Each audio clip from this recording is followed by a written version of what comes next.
There's psychopaths out there, there's monsters out there, but most people aren't. Most people are just a mess.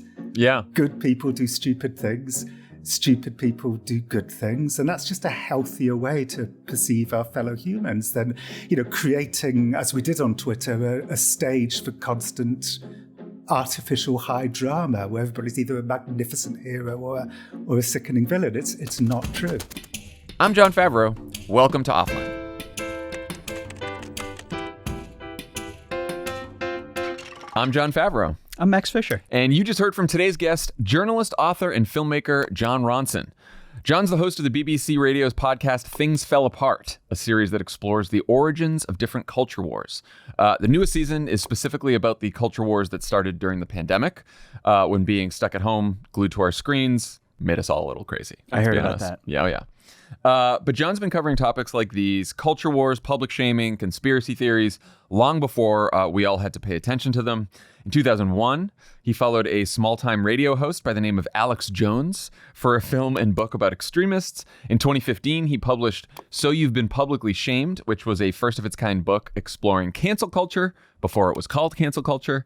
Jon has a real sixth sense for these types of stories, and really an incredible ability to get all kinds of people to open up to him. He's amazing. I love his work so much. He's so great on mic. I have been following him since I was in college. I'm a huge fan. Just a lovely, thoughtful man. We had a fantastic conversation. We talked about why culture wars are such an American phenomenon. Yeah. The lingering effects of the pandemic on our national psyche, whether public shaming still works, and what the hell happened to Alex Jones. So much. So much, and so little. But first, Max, it looks like Congress is making another run at banning TikTok. A really sincere run. They're really going for it. Yeah, they want to ban it unless ByteDance, the Chinese company that owns the platform, divests from the company within 6 months so that it's then American-owned. On Thursday, the House Energy and Commerce Committee advanced this legislation unanimously in a 50-0 vote, bipartisan.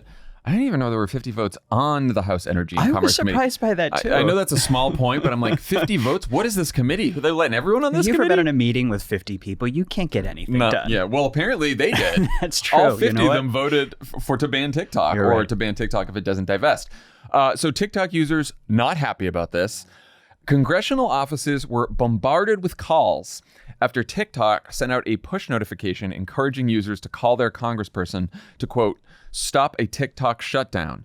One House staffer estimated that their office received over 1,000 calls, mostly from teenagers. One caller reportedly said, quote, if you ban TikTok, I will kill myself. Don't do that. Another threatened another January 6th riot.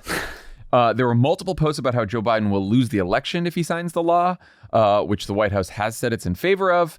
And one post just said, let's eat them. Who are they going to eat? Eat who? It's a modest proposal. Max, what do you make of the ever so slightly dramatic reaction? So, okay, let me give you a patented wishy-washy on the one hand, on the other. That's why you're here. That's why I'm to give you non-take takes. Look, we're from the Obama era. So on the one hand, yes, it sounds like many of these calls were pretty silly. There was a Politico story reading those. It was very funny where they're clutching their pearls over the fact that one of the callers identified themselves as Mr. Bendover. I'm so glad you brought that up because I had made a note to myself, completely forgot. Okay. And there was there was a quote from one House staffer that said, it's so bad our phones will not stop ringing. They're teenagers and old people saying they spend their whole day in the app. We can't take it away. On one of them, as the girl spoke, a very clear school bell rang in the background. So it's yes, it's easy to roll your eyes at this. On the other hand, it's young people getting involved in politics over an issue that affects them, that they care about, calling their member of Congress. Would I have placed a different call over a different issue? Yeah, probably. But I don't know. Good Although for them. Apparently it backfired because a lot of the members of Congress said all of these calls that TikTok has successfully organized and urged people to make sort of proves our point about the platform and how much influence it can have when it wants to. And I think there's a difference between a Chinese owned platform sort of influencing American politics and kids just calling their representatives because they're upset about something, which is we absolutely want to happen. Sure. We have talked a lot here about the addictive nature of social media, TikTok, Twitter, whatever it may be. Right. And I was trying to substitute in my mind, instead of TikTok, imagine this was all like cigarettes and people calling in and be like, I can't live without my cigarettes. And you're like, okay. That's exactly, it's so funny you mentioned exactly what I was thinking. It was like, okay, it's a little dystopian that the addiction product company is using its addictive product to get its addicted users to tell Congress, don't take our addiction away. And it would be like Philip Morris putting little cards in all the Marlboro packets saying, call your congressman and tell them not to regulate cigarettes. But like, on the other hand, I do think that this is different than what Congress and other critics are alleging TikTok is doing or could do. Like, this is not algorithmic manipulation. Yes. They're not like I agree. radicalizing people who would otherwise be in favor of banning TikTok to suddenly oppose it. They're not like tricking people or manipulating them. It's just like, it's just a push alert saying Congress is trying to ban TikTok, which I think is mostly true. Like, I understand it's divestiture ban, but like, who's going to buy it? It's good $1 trillion. Yeah. And mobilizing people Elon around Musk. God, please no. Please no. We don't deserve this. Please. I know. We deserve a lot. Give us a win. Let's be clear. Yeah, right. But not this. So I think that it just like Meta has done so much worse. I know. And it just like the fact that we are singling out TikTok for Mark its Zuckerberg, supposed not a member of the CCP, though. As far as we know. Right, exactly. There's like, the real issue here is that it's Chinese. The real issue is not that it's addictive, because if that were true, then we would be going after all the social media companies. The real issue is not that it's manipulating people over its politics, because I don't think that's really what it's doing here. But very famously, Meta deliberately manipulated people's politics to achieve political ends during the Trump administration. Yeah. Like, we know from fucking leaked meeting notes, we know from internal memos that Meta said, we are going to put our finger on the algorithm and platform moderation to please Republicans and please Trump so that we will get political outcomes we like. They actually did that. And even though this, I agree, is not manipulating people, I do think it lends credence to the idea that if they wanted to, the Chinese government through TikTok could manipulate American voters. So that's true. That's true of all the platforms. Yeah, I totally agree. 100%. At the same time, to me, like, isn't this kind of evidence that TikTok is not putting its thumb on the scale? Because TikTok, the content on it is very famously or infamously, depending on who you talk to, like anti-Biden. No, I think the Chinese government would love Trump. Really? Yeah. No, Trump has passed these huge tariffs on China. He's a disaster for the U.S.-China relationship. I really disagree. I think that anything that causes chaos within the United States is a win for foreign adversaries. And I think Trump is a chaos agent. I think that's very true for Russia and for Putin. But I really think, like, when I would talk to people who were like, you know, in policy circles in Beijing, or like you can't call up Xi Jinping, obviously, or I can't. But when you would talk to people with like, if I were a better reporter, you talk to people who like are in these worlds, they are like really terrified of Trump, and they specifically think that Trump brought things to this breaking point. The Chinese economy is incredibly reliant on the United States and is only growing more so because they're moving back to exports. It's this whole thing we don't have to get into. No, I think they're probably weighing Trump's policies, which they don't like, with just general destabilization of the political system in the United States, which they do like. Look, I don't know. Again, it doesn't have to be this much of like a concerted campaign. Sure. The dangers are out there. But, you know, to sympathize with all the kids who were calling, I was also thinking about when I was a kid and I was like glued to the television every day and glued to my Nintendo every day. If the next day someone would be like, oh yeah, we're shutting it off for good. I would have been mad. I would make a phone call. Yeah, I would have thought that was like a huge part of my life that was going away. Right. So I get it. Yeah. I get it for sure. It does feel like, speaking of Biden, a bit of a lose-lose for Biden here. So the White House has been working with Democrats and Republicans in Congress on the language of this legislation and improving it or whatever, or to their liking. So the White House is backing it. We don't know if it's going to get to Biden's desk, this bill, because it's, you know, with a 50-0 vote in a House committee does, I think, bode well for it passing the House. But then the Senate, it could be another story. Sure. You know, I think like the Chuck Schumers of the world, those people, I don't know if they're into the ban. But if it does get to Biden's desk, he could sign the TikTok ban and get a lot of young people very angry who are already Even pretty angry at him. Yeah, right. Or he could let it continue and have all these young people continue to consume a ton of anti-Biden content. Meanwhile, Donald Trump, who threatened to ban TikTok when he was president, that was the first threat from Donald Trump. Last night, he said he supports TikTok because he hates Mark Zuckerberg and Facebook, who are the true enemy of the people. Exactly.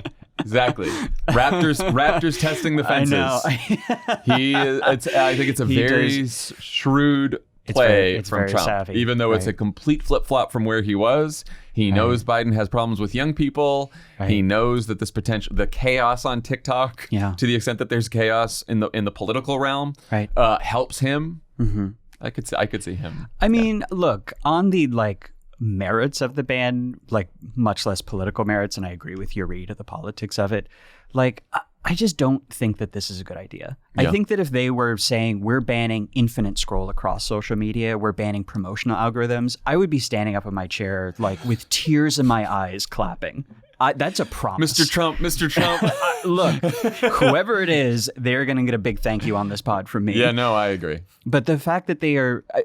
The effect of just banning one platform and continuing to fail to regulate the other platforms just means that those other platforms like Instagram, like Snapchat, are going to absorb TikTok users and continue to do to those users all of the things that people are accusing TikTok of potentially doing. Yeah, and I do think that, and this is not because it's Chinese owned, but this is because of the nature of the platform itself.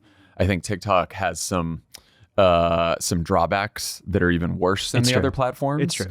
In that, you're not choosing anything. It's just the algorithm spitting videos at you that seem true, that are often not true, especially in the political realm. So there's that challenge. But I would be most comfortable with a solution where the United States government felt confident that the Chinese government didn't really have control over the algorithm or didn't have influence over the algorithm. Right. And so that would, if there was some kind of, and we've talked about this in a previous episode, but if there was some solution that could get us there, I'd feel good. The outright ban is tough. Yeah, and I would actually urge people to go back and listen to our episode where we really dove into here is ByteDance's plan for how to house TikTok in the United States, how's oversight of it in the United States, that I don't think that I am quite, to be candid, technically savvy enough to fully say this is a good or bad plan. But I will say that the people I talked to convinced me that it would do a lot to sever the company from meddling by the Chinese government. Yeah, that's right.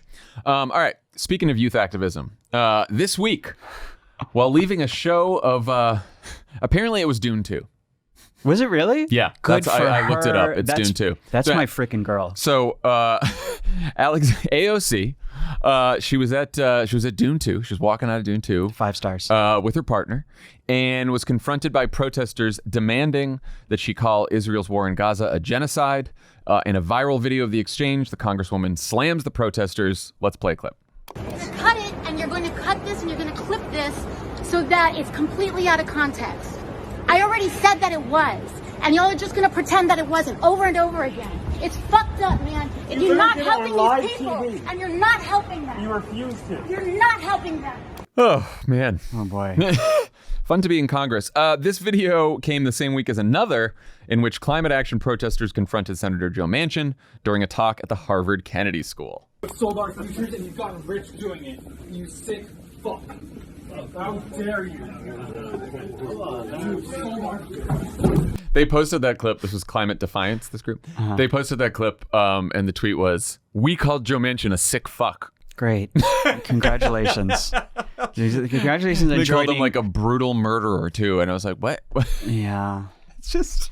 So I wanted to talk about these because it does feels like a very online phenomena that what protest has become. Yeah. Or one aspect of protest now that we are in this intensely online age of social media. Right. It has sort of, I think, warped the incentives around protesting and sort of the strategy and effectiveness of protesting. But what do you think? Yeah, no, there's there are a few things going on here.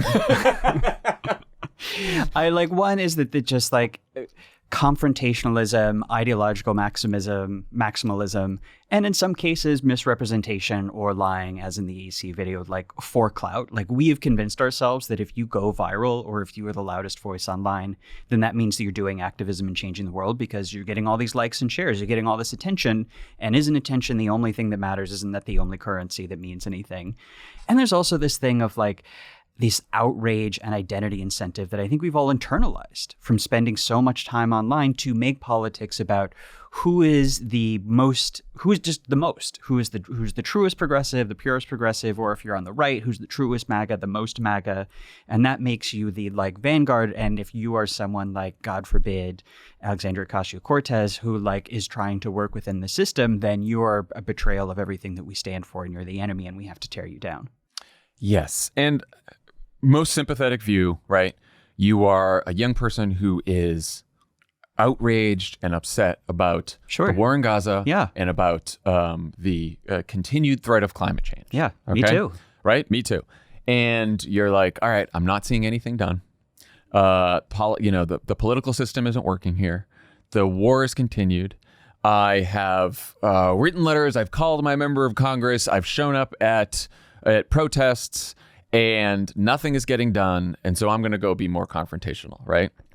I think the challenge is confusing what you just said, attention for persuasion. Yeah. Because what you want, your goal is to end the conflict. Right. And to end the conflict, you have to, by necessity, change people's minds from where they are right now. Mm-hmm. And so then you have to ask yourself, if I want to change minds, is making people somewhat uncomfortable and like really confronting them changing their minds? Sometimes, yeah, that's a completely legitimate form of protest, and that does sometimes change people's minds. It can shame them, whatever else.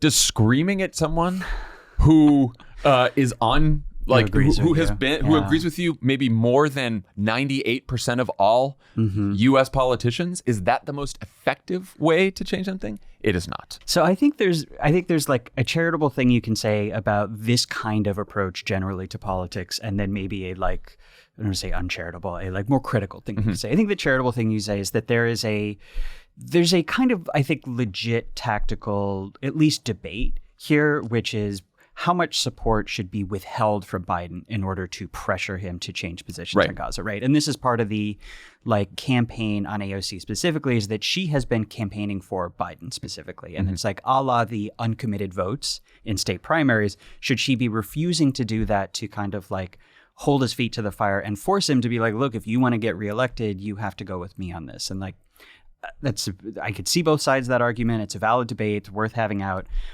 It does, I should say, also this like pressure on AOC. It's like, oh, you're just a boring Democrat. You're not a real progressive. Does precede the Gaza thing. Yes. So there's also just a like online holier than thou, purer than thou thing to this. Right. From people who have never stepped foot in the political arena in any kind of way. Yeah. And then the people who do step foot in the political arena, which by necessity means that you are going to compromise in order to get some stuff done, even if you maintain your progressive values and you vote as progressive as possible. That's just the nature of stepping into the political arena. And, you know, there is a satisfaction in just being pure. I think that I think that's right. And I think there's kind of a like online slacktivism to that. Like, I don't think the point that you make is a good one. There's like, why are you going after AOC? She agrees with you 98%. I think that is actually why people like that are often the target of these campaigns, because they're just the easiest to reach and they're easiest to shout at. And I think that kind of speaks to the like Coney 2012 of all this, and that just like, we're going to yell at the people who are easiest to yell at. Tell the Coney 2012 story for all the folks who missed that. Who are not elder millennials. I'm sorry, I forget it sometimes. So, okay.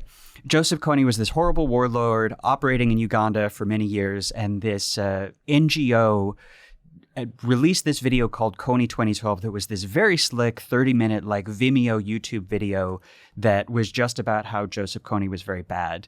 And the stated purpose of the video was participate in our like online campaign by clicking like, share, subscribe, and then go to our rallies. And that means that you personally will be stopping the warlord Joseph Kony by raising awareness. And it was kind of the peak of like making change. Performative, yeah. Performative, just forward a viral post to people who already agree with you. And it's like, now it's kind of the byword for when it's like not just unfunctional, but is actually, I think, arguably harmful because is diverting the energy that people have and the people want to spend on this issue, like Joseph Kony or like climate change or like Gaza, away from more useful ends and towards the kind of like, we'll yell at AOC on Twitter because that'll be the thing.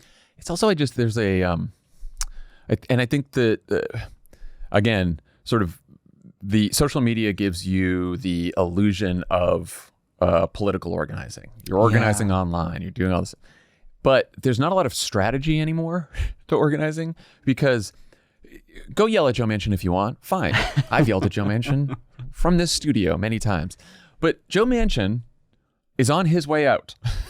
He is retiring. There is nothing to gain from shaming Joe Manchin anymore. Other than it's emotionally satisfying and you get some shares. That's exactly it. Yeah. And you don't even have to believe that Joe Manchin allowing the biggest investment in climate in history and voting for it, I know, is you can still say it wasn't enough. Sure. I don't think it was enough, right? Yeah. But that aside, the guy is a retiring senator from West Virginia. There is nothing else to gain from Joe Manchin. It's all over, folks. And it's like, why? How did those people get to the point where someone, or they thought it was a good idea, or someone told them it was a good idea, or was an effective idea, to waste their precious time going to Joe Manchin and screaming at him so they could post it online? Same thing, and the same thing with AOC. If AOC turned around and said genocide, genocide, genocide, would that have changed a thing about the war in Gaza? Absolutely not. I know, but it's an easy ideological litmus test. So all of this speaks to me, I think this like really big epochal shift in how political activism works and does not work. And you kind of alluded to this. Can I tell you about this? Like, there's a study I cite it all the time. I think it's so fascinating, completely changed how I think about political activism. Okay, it's by this woman, Erica Chenoweth, who's now at Harvard University. So the way, and you referenced this, the way that political organizing used to work, like think of SNCC, like in the civil rights movement, where you have to go organize people in person. You have to build an organization that has a hierarchy. There are officers. People are training each other. It takes all this time to build this actual like grassroots organization. And then, yes, you organize some protests, but you also send the leaders of SNCC to go negotiate with politicians behind closed doors and say, hey, you saw our protest. We have all this power. Here are the things we want. Here's what we want to achieve. And the way that protest works now is that something will spread on Facebook. Like think of the Arab Spring. So I'm not just trying to like poo-poo this. Like something will go viral on Facebook. There will be a ton of energy on Facebook or Twitter, whatever, and then there will be 1 million people on the streets, which is amazing. It's incredible. And we've seen this more and more over the last 2 years. It's huge mass protests like have never happened before. So like what's happening and why does it seem like activism is not working as much? So, okay, Erica Chenoweth was like, let's look at the data. And she tracked 2 things over the last 100 years. She tracked the frequency of mass protests year by year, but then she also tracked the success rate of those protests. And she was looking specifically at how successful mass protests are at like bringing about democracy reforms. So it's a little bit of a specific thing, but just think of it as a kind of like benchmark for how activism works and doesn't work. And what she found was that both the frequency and the success rate of protests were rising consistently throughout the 20th century. More protests, they're more successful. Think about the wave of democratization around the world, people power movements, and that both of those peaked in the early 2000s with 2 and 3 mass protests succeeding, which is huge. That's a lot, 2 and 3. But then there's this sudden change in the mid-2000s. What happens in the mid-2000s, of course? The internet, social media, the phones. And all of a sudden, the frequency of mass protests actually continues to go way, way up, but their success rate overnight drops in half. And then it drops in half again. And now we are at a point where we've gone from 2 and 3 mass protests succeeding to only 1 in 6. And so like, what's going on? Well, her thesis and a few other people's thesis, like a few things, like authoritarians have got smarter about outmaneuvering protests, but that a big part of it is that now political activism happens on the internet. Those grassroots organizations just don't get built. Like the SNCCs just don't happen. You don't have people who are leading it. You don't have these kind of structured hierarchies. So you get 1 million people on the street, but then there's kind of no way to direct them. There's no way to direct all that energy. The protest dissipates. You don't have people who are leading the movement, who can say, I'm going to go behind closed doors and negotiate with, let's say, a Joe Biden to say, here's what we want, and we're going to get off the streets if you give us this. And that now it looks like protests are much more successful, and you see much more activism. And I think that includes on a smaller scale with like these crazy protest videos of people screaming at AOC, but they suddenly feel like they are much less successful. And I think that's a big part of why. Yeah. Being loud is not necessarily being effective, Right. and attention is a no substitute for persuasion. Right. That's how I see this. Yeah. All right. After the break, my conversation with Jon Ronson about finding empathy beneath the culture wars. Jon Ronson, welcome to Offline. Hi, John. Hi. Thanks for having me. Thanks for doing it. So you have this fantastic podcast series called Things Fell Apart, about the origin of different culture wars. And in the newest season, each episode is about culture wars that began during the pandemic, specifically in the spring of 2020. So we talk about culture wars all the time on this show, on Pod Save America. And whenever I use the term, I always wonder if it's either ill-defined or too broadly defined, as like every argument that isn't about the economy. How do you define a culture war? As every argument that isn't about the economy, but it's not. But that's not a perfect definition at all, because kind of everything's about the economy in one way or another. Yeah. But that is kind of the best possible, and I think that's a good definition for another reason, which is that my conspiracy theory is that our overlords in tech and politics enjoy us having culture wars. They enjoy us yelling at each other because then they can just get richer, they can profit off of the outrage. And so the fact that, our culture wars aren't economic based doesn't mean that it doesn't benefit the economies of the billionaires. Yes, this is something I've been trying to figure out, at least politically, for a long time now, which is last campaign I was on, in 2012, I was working for Barack Obama, and the whole campaign against Mitt Romney was about economics and tax cuts and the middle class and economic mobility. And we haven't had campaigns like that here in a long time, and our politics isn't like that either. And I wonder, since you have been reporting on so many of these culture wars, what you ascribe sort of the transition away from class-based arguments to identity-based arguments too. The rise of identity politics. In one of the episodes of Things Fell Apart, one of my interviewees says that. He says that America, and I think Britain too, is a class-based society that pretends to itself that it's an identity-based society, which I thought was a very interesting perspective. I think the rise of identity politics that came hand in hand with a rise in us defining ourselves as being in opposition to other people. And all of that was obviously stoked by the tech oligarchs who realized that the more outraged we were, the more engaged we would be. And we became trapped in it. Not that there hasn't been. I mean, obviously, there's been culture wars since the 1960s, right? But there was a dramatic escalation 6 weeks into lockdown. Actually, for 6 weeks, we were all pretty compliant, and then suddenly, after 6 weeks, we became like coiled springs, just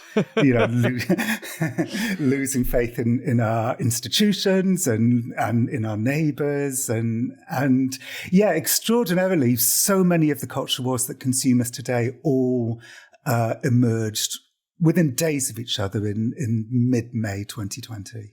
And why do you? I want to get to that before we do. Why do you think? I've seen you say that America is the land where culture wars begin, which feels depressing but accurate. You're originally from the UK. You now live here.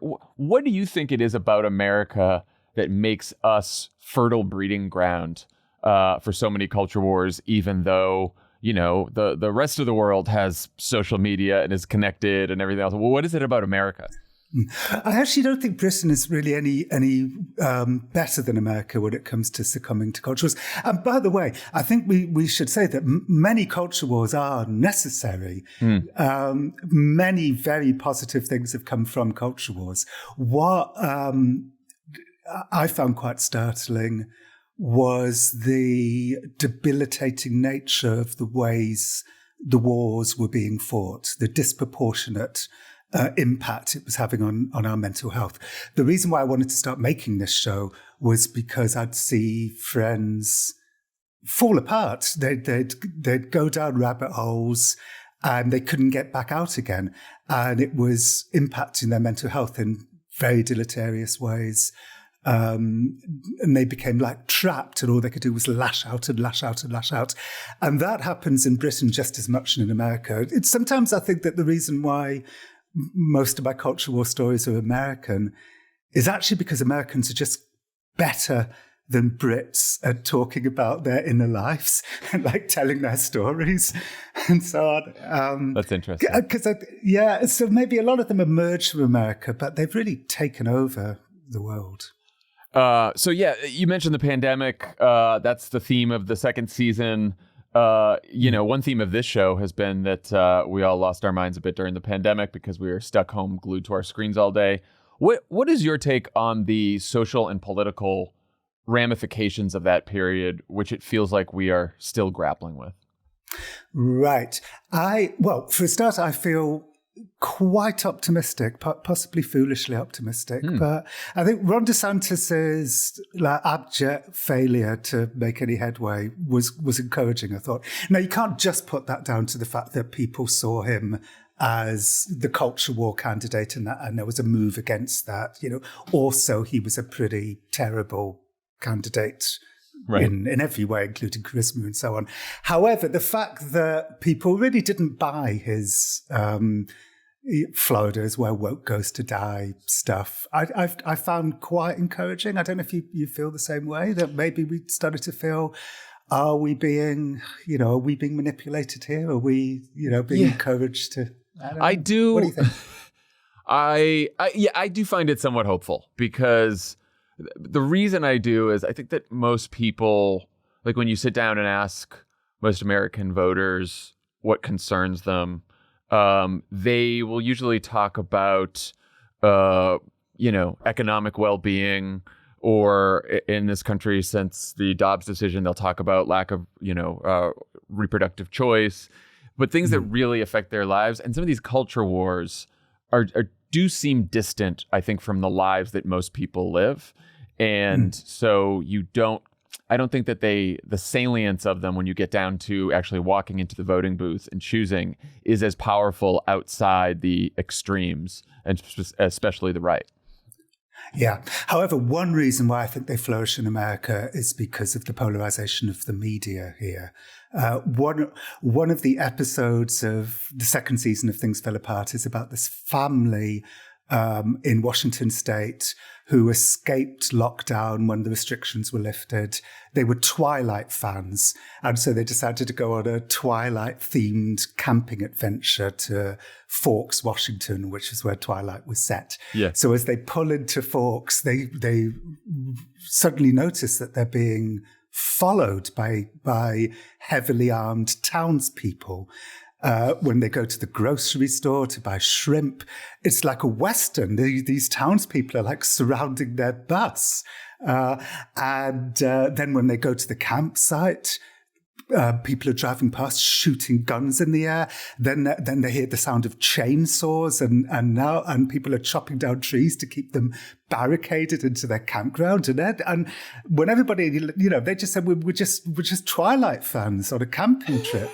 And it turned out that the reason why all of this happened to the family was because the townspeople had got it into their heads that they were Antifa, and they were out, this like family of 6 people were Antifa out to destroy this tiny forest town.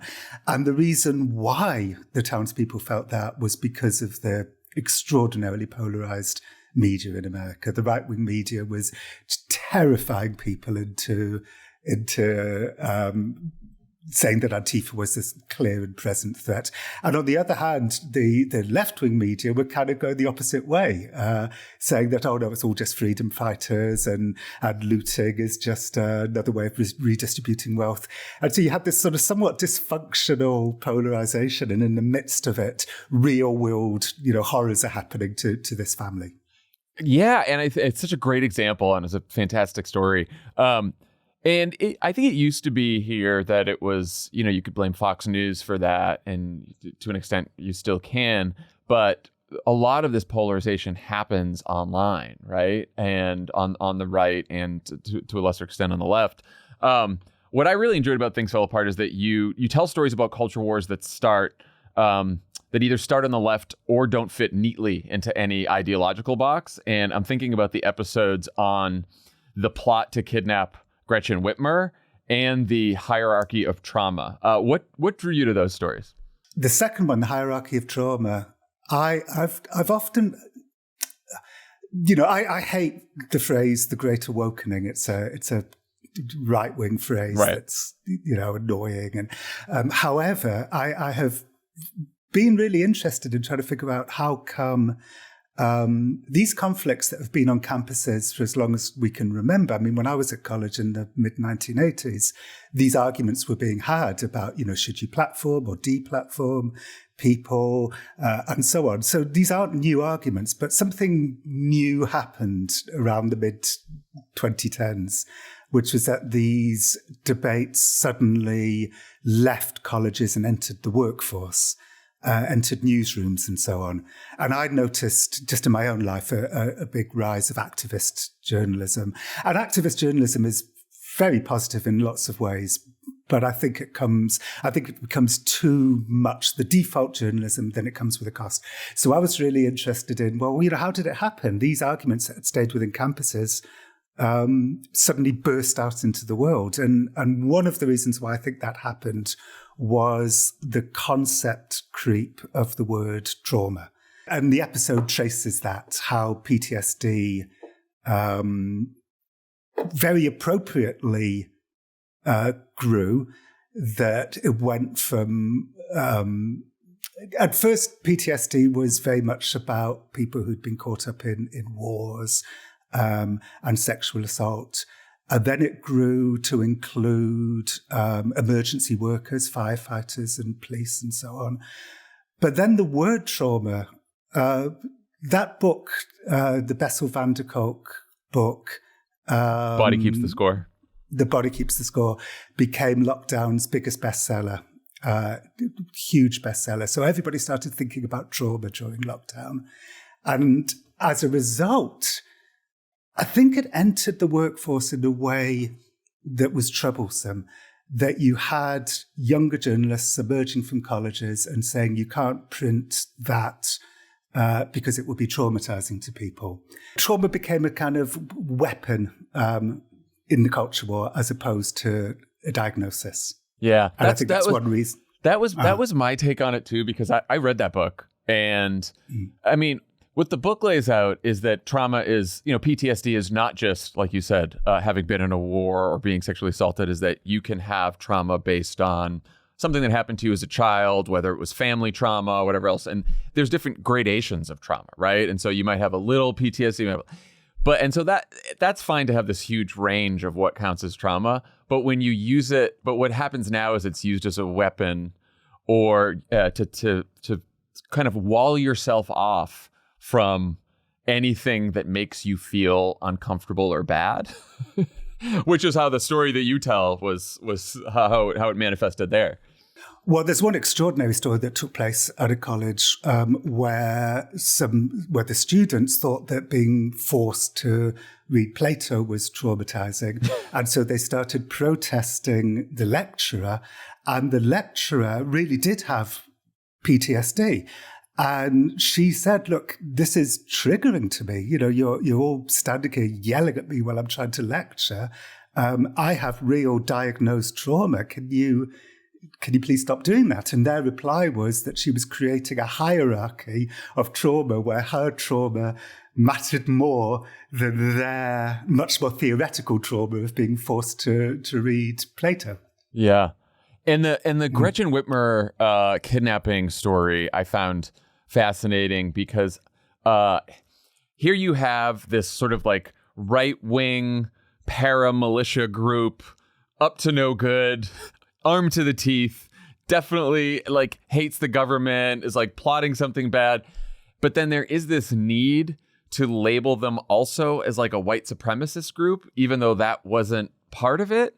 And it's like, why do you need the white supremacist label when they're bad enough?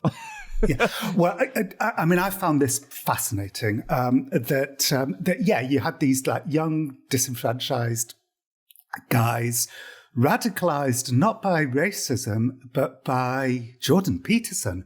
That was like their entry point. I mean, the guy who I was focusing on, Brandon Caserta, his entry point into being radicalized was reading Jordan Peterson. He was a schlubby guy who felt like he was failing in life and his room was untidy.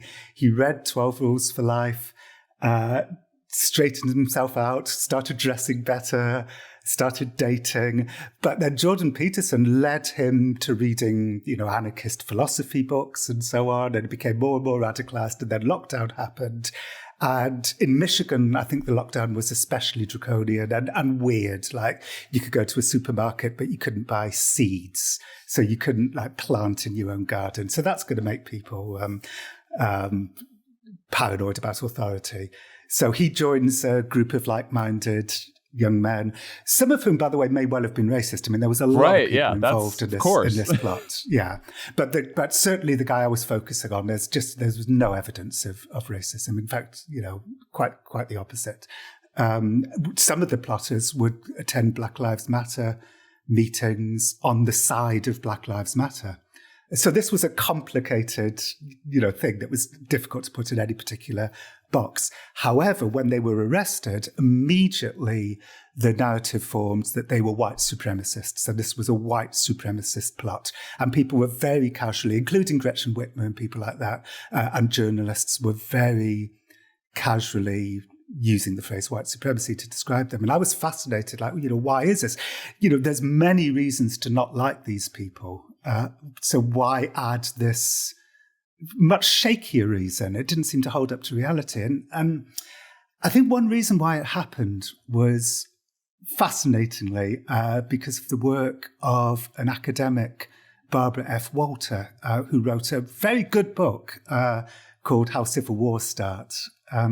Now, she was working for a CIA-funded group that was looking at how civil wars started in other countries, in Bosnia or Rwanda or wherever. But because she worked for the CIA, she was forbidden from studying polarization in America. And so she published her book, How Civil Wars Start, saying that, what they had discovered in their CIA-funded task force was that civil wars always started on ethnic grounds. A group that was once dominant, but now no longer felt dominant, felt threatened, and so they would start a civil war based on these ethnic grounds. Ergo, in America, if civil war is imminent, it must mean that the people who are starting the civil war are doing it on ethnic grounds. They're white supremacists. So it felt like she was, and this argument was coming about because of a model as opposed to actual research. Well, I thought it was fascinating because at the end of the episode, you make the point that the reason it matters is because it can become a self-fulfilling prophecy, right? Sure. Where it's like if you mistake or mislabel a bunch of right-wingers who are armed, who are protesting against COVID restrictions and planning kidnappings and all that kind of stuff, and you mislabel them as also a white supremacist group that is in league with others trying to start a civil war, it starts polarizing you even more, and then the civil war becomes potentially inevitable. It certainly could become a self-fulfilling prophecy, and also it's inaccurate. Right. One of the things that I look at, throughout the season of Things Fell Apart is the different way that untruths spread, and on the right, lies are often these big balls out kind of mythological lies like Pizzagate or QAnon or whatever. These huge, garish lies.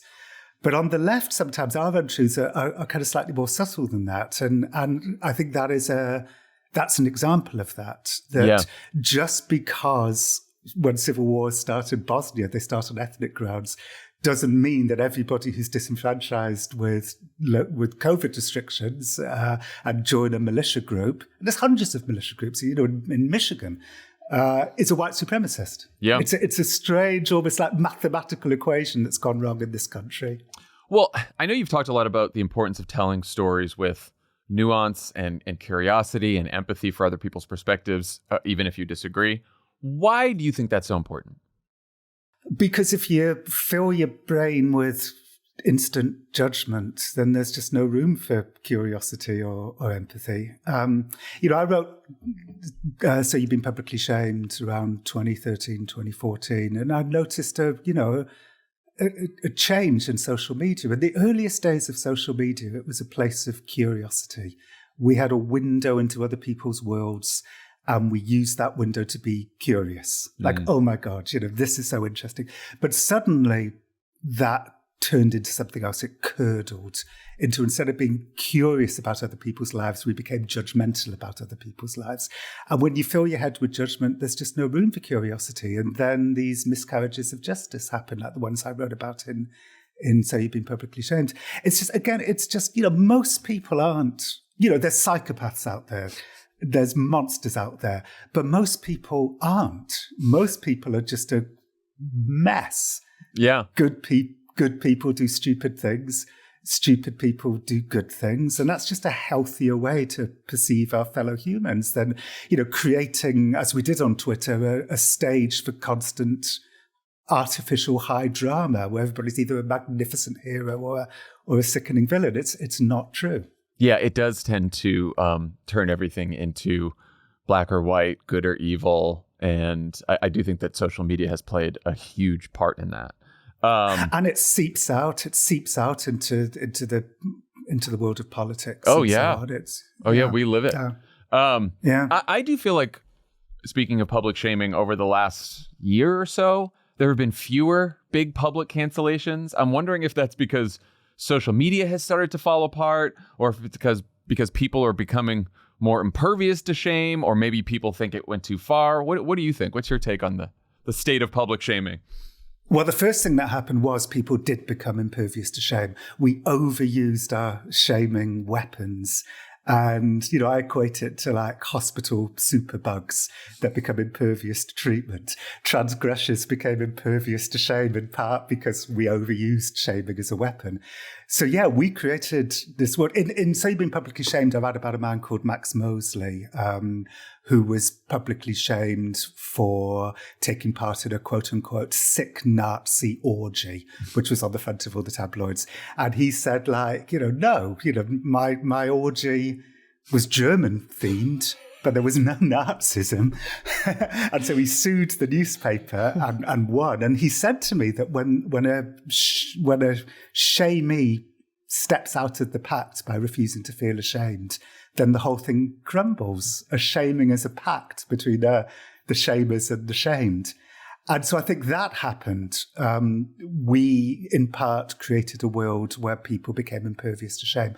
But then something else happened after that. Elon Musk's takeover of Twitter, I think, has been, terrible in almost every way.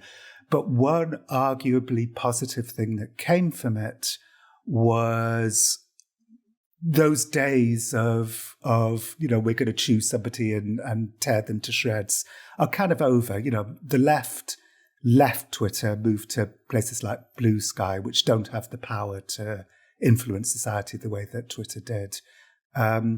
So that kind of punitive left-wing bullying, I think, has partly collapsed because of Elon Musk's takeover of Twitter. But what's happened in its place is that the right have become these, almost caricature bullies of themselves, attacking quote-unquote woke culture as quote-unquote woke culture is beginning to lose its power. So they're defining themselves as being like, fighting this dragon of woke culture, just as woke culture isn't the thing it once was. Yeah. And I've always thought that one of Donald Trump's, speaking of superbugs, Donald Trump's biggest political advantages, which most of the right has now learned from him, is being impervious to shame. And I always think that that's interesting, is that not only that pact that you said that breaks down between the shamey and the person being shamed, the people who can get shamed or who should be shamed, they use that to their advantage, especially in the world of politics. Yeah, absolutely. In the Democratic Party too, I mean, I noticed it with Ralph Northam. Do you remember the Ralph Northam scandal when, photographs emerged of him wearing blackface and everyone was calling for him to quit? And he just said, no, I'm not going to quit.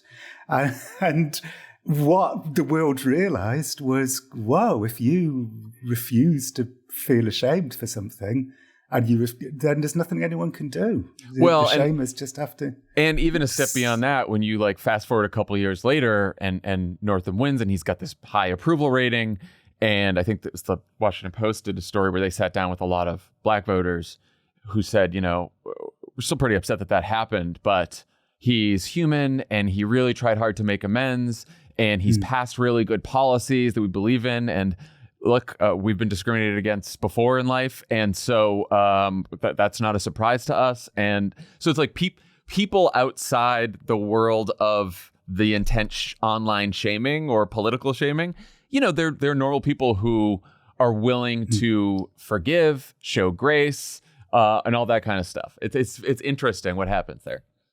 Yes, and I think people didn't like the overly draconian, punitive nature of left-wing shaming. Yeah. And I think also people felt that, a generation was coming along and had created a set of rules that were impossible to live by. Yeah. These retrospective shamings where you could be, your life could be upended for something that you did 25 years ago when you were 17, right? When you were a child. And, it was too much. It was untenable. It was cruel. It was untenable. And yeah, all of the stuff that's happened as a consequence, Elon Musk's takeover of Twitter, and people being more forgiving of Ralph Northam, and Donald Trump emerging as this superbug, it kind of all came from our overuse of shaming as a punitive weapon. Have you ever been scared to cover a topic for fear of being canceled? Yeah, I definitely started to feel, not so much now, but around 2015. Well, when my book, So You've Been Publicly Shamed, came out, and there was a little bit of a sort of wave of attacking me in the book. Mainly because I was attacking public shaming, and there was a view that public shaming is one of the few weapons of the dispossessed. So if I'm attacking public shaming, then I'm attacking the dispossessed, which was a kind of ridiculous ideological argument that really wasn't true to the book. But yeah, I became a little bit more like sort of Eve in the Garden of Eden, hiding behind a tree, cover me ye boughs. I don't know if that's like an overzealous metaphor. But yeah, I felt a little bit like that. But funnily enough, season 2 of Things Fell Apart does go into areas that I probably would have been a bit scared to have gone into in previous years, like trauma being used as a weapon to silence free speech and so on. Yeah.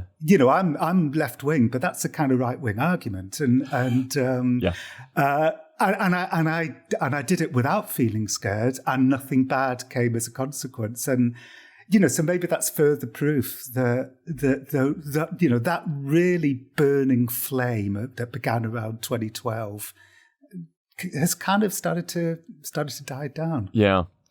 Speaking of misunderstood culture warriors, Alex Jones. Many years ago, pre 9/11, you hung out with him for I believe it was a film and a book that you were working on.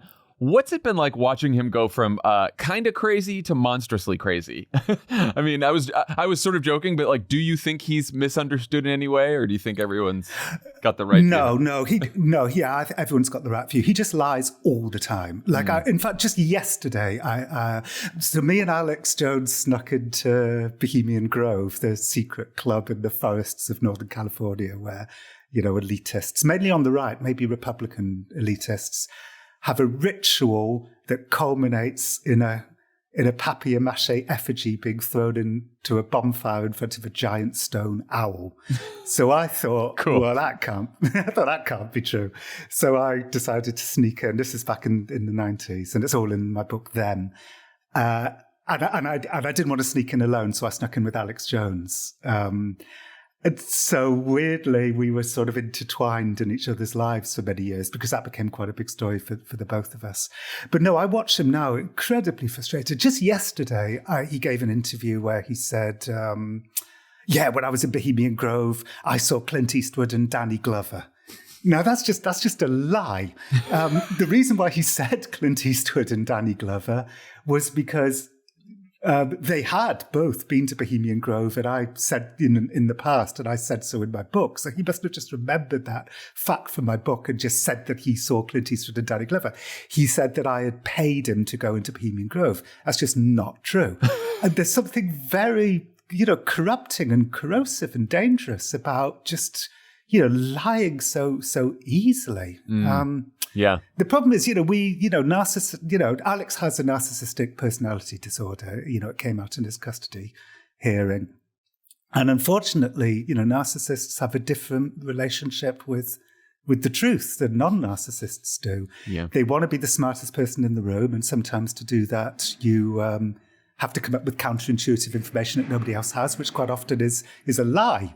And also, you just don't care whether what you're saying is true or not. So no, I think this kind of easy use of lying that Alex does all the time is, I find it worrying and dangerous, frankly. It could lead to bad places. Yeah, especially since it's consumed a good chunk of the Republican Party these days, at least in the official politicians, Absolutely. And nobody wants to hear, people tend not to want to hear from me fact-checking Alex's bogus claims. Alex's bogus claims tend to flourish a lot more than my fact-checking of them, which people just aren't that interested in. Right. So last question. Many years ago, you wrote in your book, The Psychopath Test, quote, "If you want to get away with wielding true malevolent power, be boring." And the reason you said that is because journalists don't really like reporting on boring things. Seems like today, those of us in media and politics are having trouble getting people to pay attention to a lot of seemingly boring things that are actually quite important. Any advice on how to do that?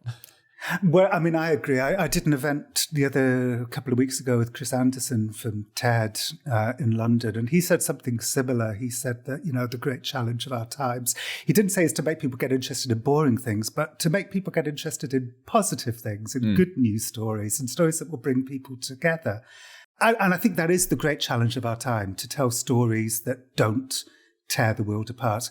It's a huge challenge. I was talking to a YouTuber, kind of fledgling Joe Rogan the other day, and he said, look, this is market forces. When I put out a kind of nuanced interview, I get 12,000 views. When I put out an interview where the headline is "Woke people are a death cult," I get 500,000 views. Yeah. So, but it is the great and important challenge of our time. In season 1 of Things Fell Apart, I tell a story about a coming together. All the episodes are about things falling apart, but one of the episodes was about things coming together. And it was when Steve Peters, who was a gay pastor with full-blown AIDS, went on Tammy Faye Baker's chat show. And the most beautiful, moving conversation happened between the two of them. Where Steve was brilliant, talking about what it's like to live with AIDS. And Tammy was crying, and she was saying how much she would love to just, give him a hug. And after the interview aired, somebody phoned Tammy's studio, a woman phoned Tammy's studio and said that her son had AIDS, and she was convinced that when he died, he was going to go to hell. But now she knew that he was going to go to heaven when he died. Anyway, I put out this episode, and the number of emails I got from people saying that they had to pull over the car because they were crying so hard when they listened to this episode of Things Fell Apart. And that was partly to do with Steve being brilliant. And amazingly, he lived. He lived until last June. The longest living survivor of full-blown AIDS in history. I mean, It really was a miraculous story. But I think the reason why people were pulling over their cars because they were crying so hard, is because we're sick of the opposition. And what people desperately need is a coming together, is a connection. We forget that when we're on social media and we're all stoked up. But deep down, that is what we all want. Yeah, and real genuine connection, and not sort of the illusion of connection that you get on social media when you're in all of these fights. Exactly, because the problem there is that, people believe they're being empathetic on social media, but what they're really doing is practicing a kind of, selective empathy. They're being empathetic to their own group, but have zero empathy for people who have a different belief system to them. And yeah, you're right. That's not real connection. No, that's performative. Jon Ronson, thank you so much. This was fantastic talking to you. The series is Things Fell Apart. Everyone go check out both seasons. They're fantastic. And thanks again for chatting with me. I appreciate it. Jon, I appreciate it too. Thank you so much. Take care.